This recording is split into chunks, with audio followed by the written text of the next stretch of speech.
Man, we Greatest song ever. We were running tight there, weren't we? We were too busy flapping our gums. Too busy flat. Well, it's the holiday season. We're giving gum flapping back and forth for the fastest 30 minutes in wargaming. I know Todd should be here soon because I saw he was already online earlier. I saw him over on the Book of Faces. So yeah, he was dropping some video of his Car Wars stuff that he just got today. Very nice, very nice. So, well, what have you been working on? Car Wars. Car Wars seems to be a theme Wars, with you and old Clem Cadiddlehopper. Not a whole lot this week for me. I kind of was taking hobby break and doing a lot of reading, stuff like that. Okay, reading is good. Research. I actually jumped in on Spectrum Games' sale they were having through Drive-Thru RPG and nice. Ordered myself a hard copy of the companion. Oh, look at you. That's the way to do it, man. You got to have the hard copy. Yeah. What's up? Spaz and Todd are both here with us, and we got a few other folks out there in internet land, the land of the internet. I have been working, you can see behind me, right there. I've been working on my Asylum, trying to get stuff ready for Siege of Augusta next month. So that's going to be the first convention of the year. Even if CoastalCon hadn't had to be canceled, it would still be the first convention of the year for me. So I'm going to run some Twisted with Alan, who is going to be there with Discover Games. So be throwing some Twisted down on the table because Twisted. All right, who do we got here? Tim, Mini Warmutt. Spaz is recording for Urban Manhunt. Nice. Look, we got 2 dings already because I said Twisted. Yeah, I know. My phone's all set up just in case we have another You missed it. You missed it. You already missed it. I already said it. And I got to turn my phone down, too, by the sounds of it. Holy cow. Boy, you're just over there blowing it up, aren't you? I know. Blowing it up. So, yeah, that's what I've been working on. And I don't know if... There you go. Ron isn't with us, but I did break out my Baumwick brushes, and I used them on my 2 new Twisted models, on the Human Torpedo and Cleo de Havilland. So, and that's just a piece of foam because the little holes on your paint cup when you have the fancy, they never fit in there. They're all like this and I don't like it. So I like to do this with my really good brushes at first when they're new, and eventually they just go in here. But while they're brand new and have all the good tips and everything, I like stick them in a piece of foam so that I can keep the tips from banging up against each other and all that good jazz. Yep. So that's me. Okay. Yeah, what I've been reading is The Silver Bayonet. That's by the same creator of Stargrave and Frostgrave. So it's got a lot of interesting read. It's got a lot of familiar, things from those games, but he changed it enough to be its own thing. Right. It's kind of neat. I'm digging it so far. And it has that touch of the historical in it. Right. Just touching the historical, but not hanging out there for too long. No. Well, we were both Wild West Exodus guys, so that was really an appeal of that game as well, because it was a nod to the historical, but hey, let's pretend like all kinds of different stuff happened, like steampunk and madness and Abraham Lincoln staging his own death and all those kind of fun things. So, right now I'm digging the giant spiders in it. The spiders? Yes. Spiders. Let's see. Todd said, get this, save the phone. Well, it's a really big link. I'll have to check that out later for that. Actually, I might be able to check it out now. Oh, I see I see service bellhop. So he's providing a dinger. Probably yes, that is totally what you need. There's no question about it. That is what you need. Hands down. That is. I need a physical one in front of me, so I can just hover over it and just wait the whole time. Well, I know there's not too many Twisted players in this group. Alder's not here right now, which is odd, but I know he plays. But we're actually doing some fun stuff in Twisted. Some new stuff is going to be coming out. Not sure when, but there's some cool stuff coming. So get in now because it's going to be cool. And you're going to like it. And all right, say no more. Well, shall we quit our jibber jabber and get into something that we want to talk about tonight? Now, both of us think, and you guys listening may have to correct our old minds, because I went through old notes and everything, and we kind of feel like we talked about this, maybe part of some other talk we did. But tonight we wanted to talk about chaotic randomness in games. Many games you just do A and B happens. But many games have a randomness that, you don't see these things, certain things coming. It's something that some players keep coming back for because they like that randomness. And then I thought question is, do you like various randomness in a game? Why? What kind of thing does it do for the game? How do you react to it while you're playing? So these are just some of the things we kind of want to talk about tonight. Like I said, we kind of feel like we maybe touched on randomness, but kind of wanted to go into it a little bit more. Well, I think pretty much everything we play touches on randomness just by bent of having dice. I wanted to dive into it a little bit more, I guess. I agree. But just by bent of having dice, there's already an element of randomness. Yeah. Right. Yeah. But I think there are, like you said, there's games out there that deliberately incorporate more than that. Even some of the stuff from Mana Press that we've talked about before. And Spaz says no randomness equals chess. That's true. You still have your opponent. You don't know what he's going to do. That's he could just do a table flip. You don't know. Right? I mean, he could jump up and punch you in the mouth. You have no idea what he's going to do. But it comes built in with that level of randomness. With the Mana Press stuff, it was using cards, and then different games have an element where you have some control over it. So I'll take say like Malifaux or the Mana Press games, Tribal and Brutal, where you have a hand of cards. So there's an element of randomness to it, but you still have a little bit of control because you've got maybe 5 to 8 cards in your hand, depending on what you're playing. And so, yes, the draw of those cards is random, but you have a little bit of control by what cards you're going to put down and playing that numeric value. So dice, card draw. Do you like randomness in games? I do to a certain extent. I don't like something that I don't like it too random. I do like a random element in it, particularly because I like to play narrative games. I'm sure competitive players, and I don't know this, so if there's any competitive players listening, I don't know if Tyler's on here tonight. He's a win at all costs kind of guy, but I'm sure the dice is the limit of randomness that they want for competitive players. For me, get your bell ready. Is your bell ready? I got my bell ready.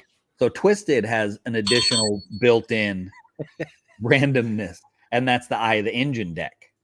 And there is an element of control for that as well, because you don't have to go to the deck and you don't have to play the cards. You don't have to tempt fate to draw the extra card. You have a choice. Right. But you get to do that because it could be random and good for you. It could be random and bad for you. But when it's good for you, it's usually really good for you. But when it's bad for you, it's usually really bad for you. So I like randomness in a game. Like you said, most games that we play have some kind of randomness in it.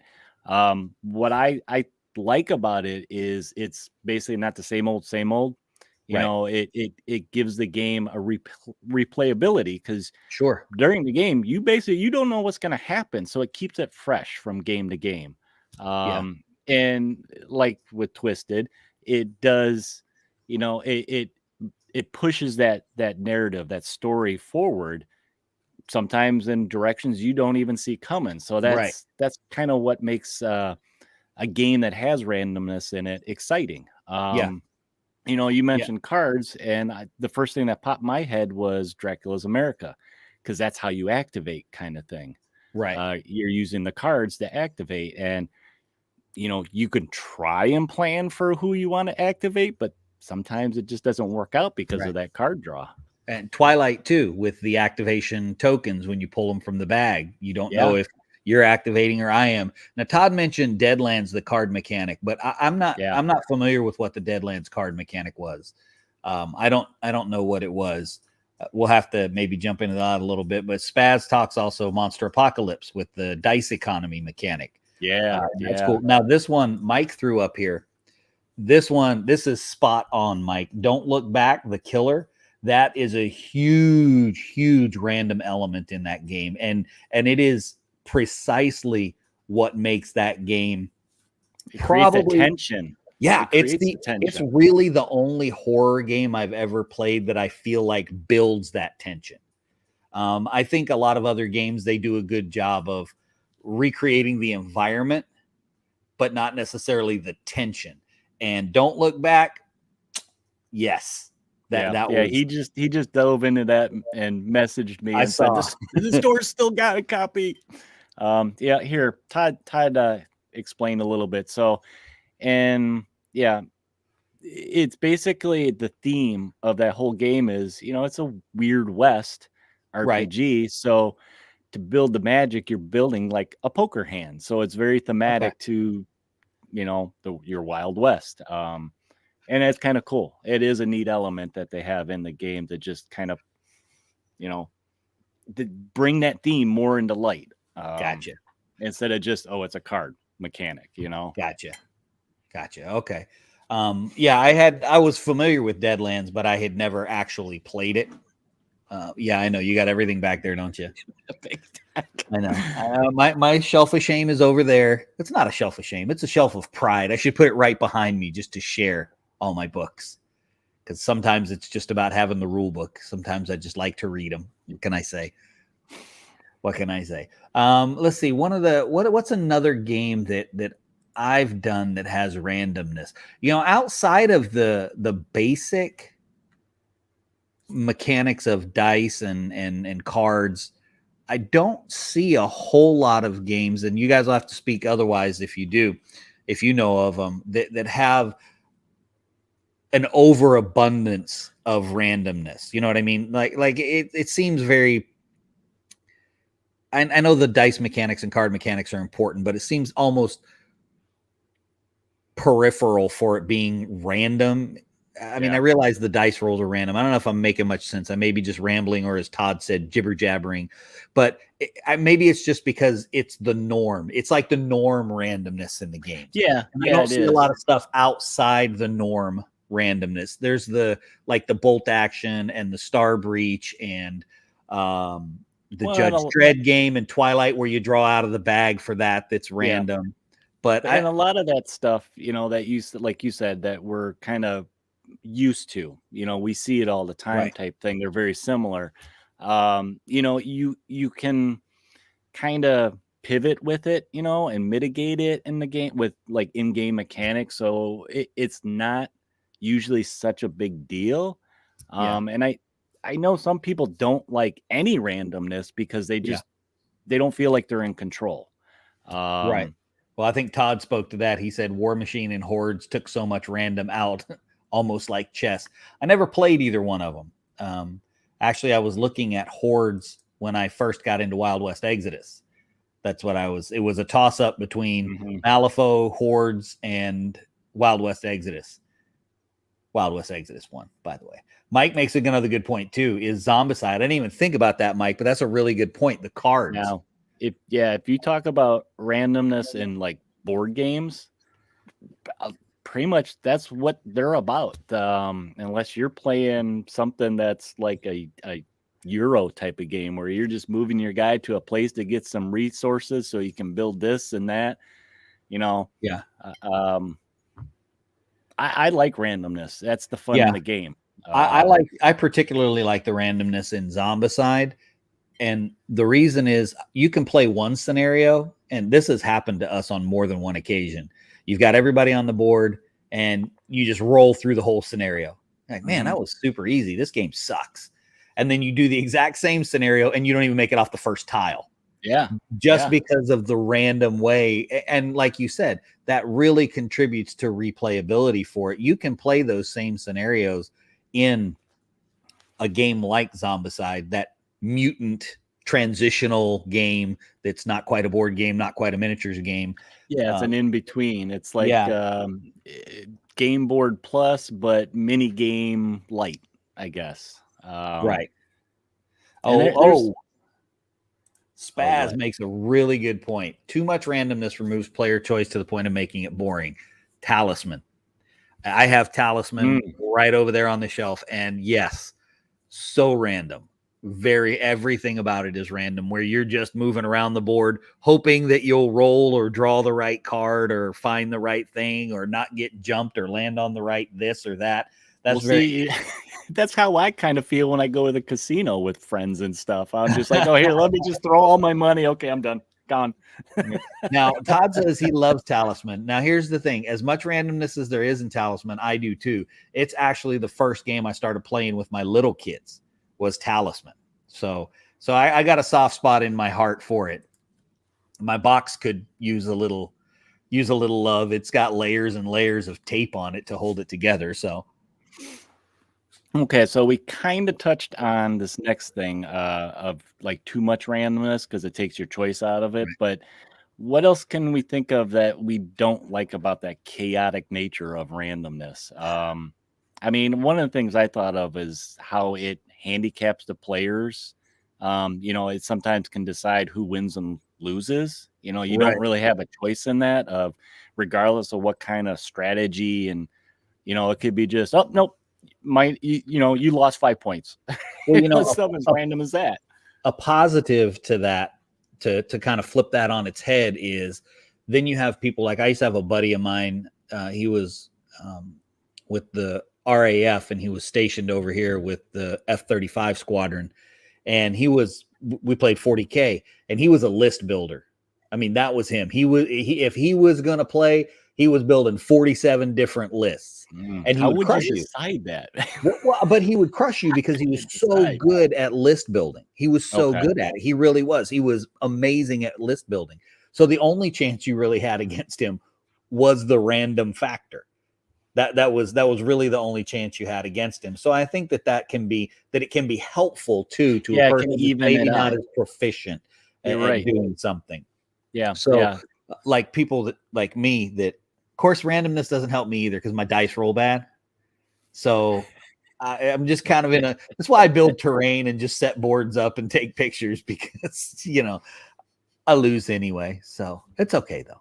And your wife's dice roll better for other people. For everybody, man. It's not even funny. Yeah, I didn't even think about that. The randomness evening the playing field. A lot of times, newer players jumping into a game, you could have your guy, like you said, that's a meta gamer. And he's played the game hundreds of times. He has every angle planned out of what to do when this happens. That randomness can, basically spit at you in the face. Yeah, it can. And it does. It helps to even the playing field, because for those meta gamers, they're good at what they do. When you're a good list builder, man, you're a good list builder. You know what I mean?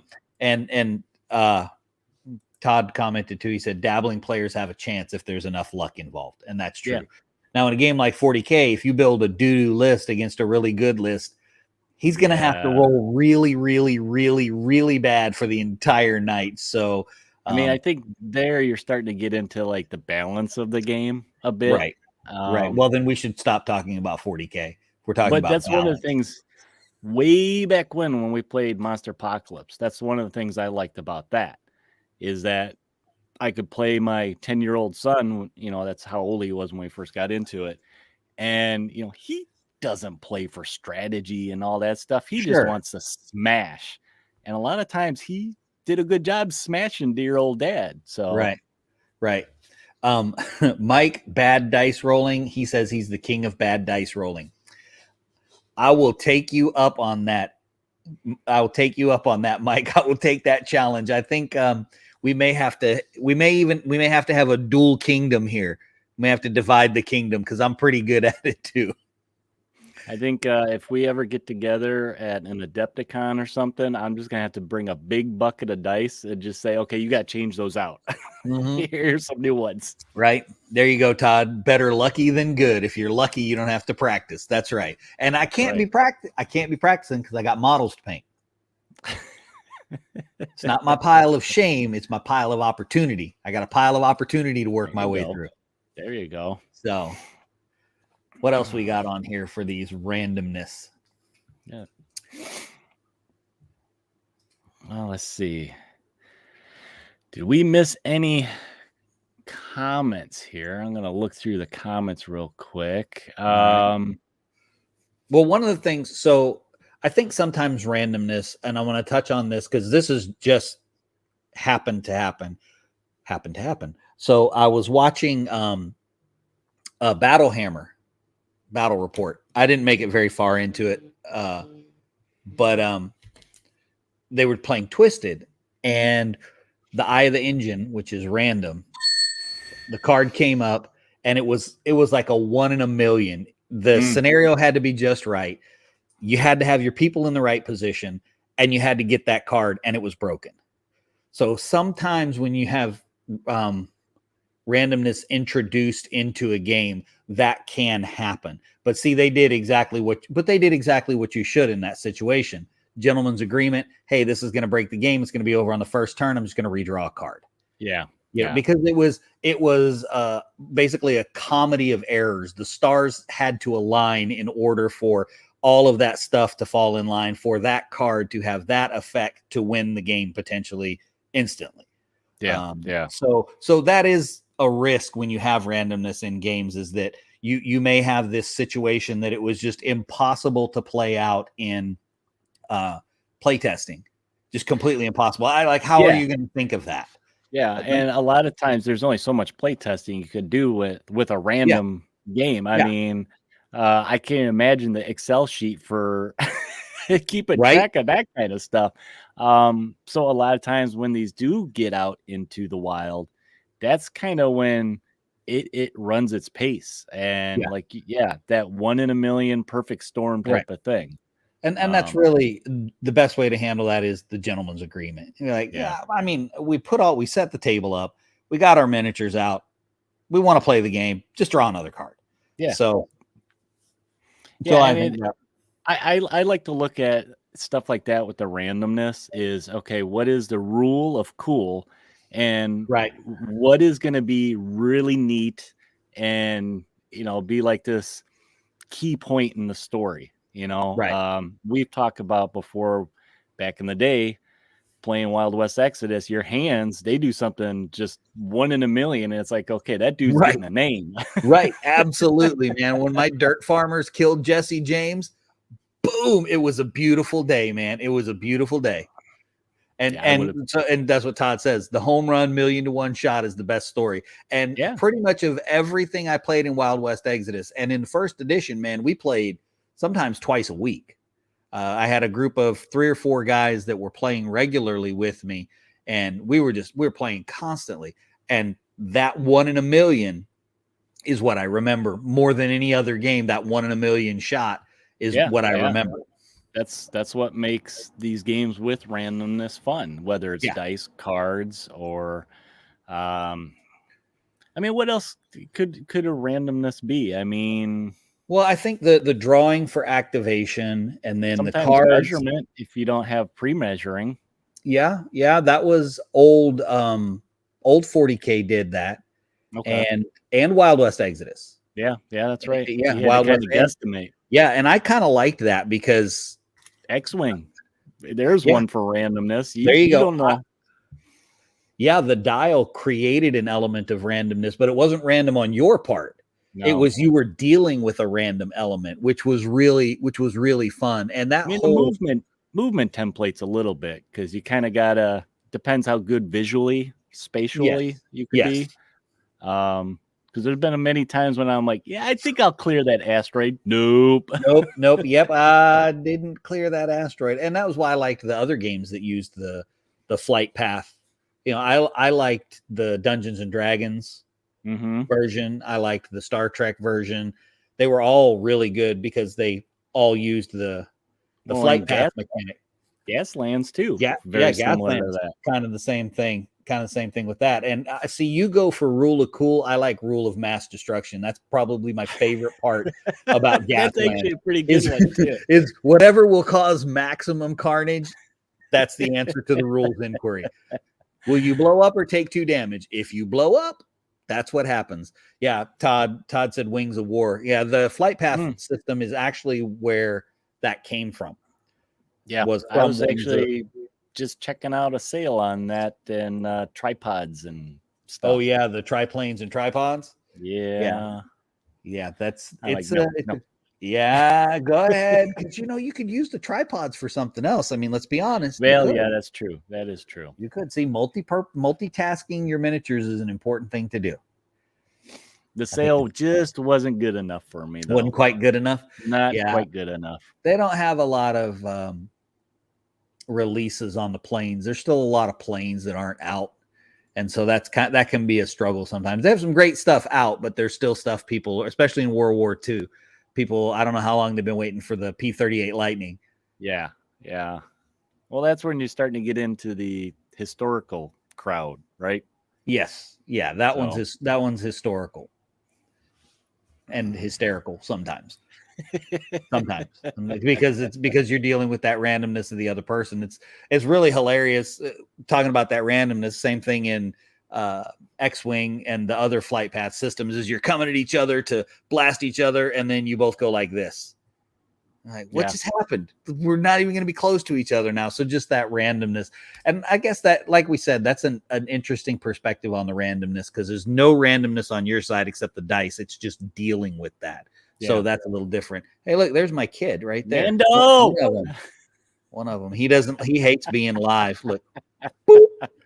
Boop.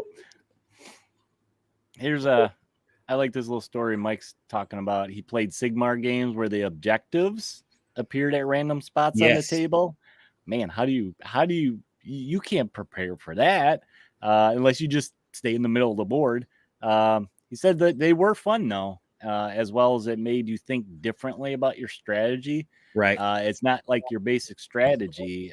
You have to kind of think about, well, randomly, if A happens, I got to be kind of in a certain spot that I can jump on it. Right. So that's interesting. Well, I think that's about all the random we can get out of randomness. Yeah. It wasn't a real deep and rich topic because I think it's because the majority of the randomness it's what we expect. We're used to it. It's part of the game. Yeah. And it's just very rare that there's something unique random that comes in. There's, like I said, I don't know, except for Talisman being super random, I don't know a whole lot of games that are just so random that you have no control over what's going on. Yeah. And if you don't like randomness, like Spaz says, just go play chess. You could go play chess and you could still use your miniatures. You could just use them for chess pieces. You just got to figure out who's going to be your pawns. You could definitely use 40K. That'd be easy because you got a lot of repeat models. So you just have your pawns and there you go. Marnius Calgar as your king. There you go. Perfect. Well, guys, just so you know, next week, make sure these guys know a little bit. We're not sure, but we're going to probably do a Wednesday shorts for you guys. with the holidays next week, scheduling will be a little bit weird, but we did want to do a Christmas episode for you guys. So just watch for an event post. We want to finalize it before we basically put up the event. Yep. But that's just something to watch for next week. Yep. But it's Christmas time already. So we want to know what's on your wish list. Yeah. We want to know what's on your gaming wish list. We're going to share some of ours with you. So be thinking, because we have to be thinking too. What's on your ideas? Oh my gosh, this could be horrible. This could be absolutely terrible. What a great idea. I got my notepad ready. Oh no. Next week. Oh no. That's terrible. All right. Well, sir, I believe it is your turn to take us out. And for anybody that can't join us next week, Merry Christmas. And we will hopefully see you for our hobby hangout that we're going to do coming into the new year. New Year's Eve. New Year's Eve, which should be fun. And hopefully we can all get a little bit of stuff painted. Right now, Mini Warmutt is painting some deer with rifles. He said, deer hunters. Get it? Wah, wah, wah, wah. There you go. Dad jokes abound. Yep. All right. Take it away, sir. All right. Thanks, guys, for tuning in to another episode of Indie Invasion Shorts. If you want more content, you can find audio content on all the podcast platforms for your listening pleasure. And for video, you can check out our YouTube channel for things like unboxings, first impressions, just little intros to games that we like to do, or even mail calls. Please visit us on all the social platforms like Facebook and Instagram to see what we're getting into. And please join our growing community over on Discord. A lot of people are on there posting their projects, and we are also posting our projects. So we love the interaction of the community on there. And a place that you can find the links to all these places is to look at our sponsor webpage, coastaltext.com. We have all the direct links to all these places I just mentioned. And you can actually listen to the audio on coastaltext.com. You can. And finally, if you would like to support us and what we're doing, we really appreciate it. You can visit us at Patreon/Indie Invasion. But the best thing you can do is share. Tell a friend about the show. Let them know what we're getting up to on here. And lastly, if you need something, Christmas is around the corner and somebody you know needs something to wear, go visit us at the Redbubble store. And you can get t-shirts, hats, pillows. You can't wear a coffee cup, though. Comforters. Coffee cups that could have hot cocoa for Christmas time. So, or coffee, which is what we'll have on New Year's Eve. Yep. But that's it, guys. Thanks for joining us again on this Thursday night. And we will talk to you guys next week. So until then, prepare yourself for the invasion.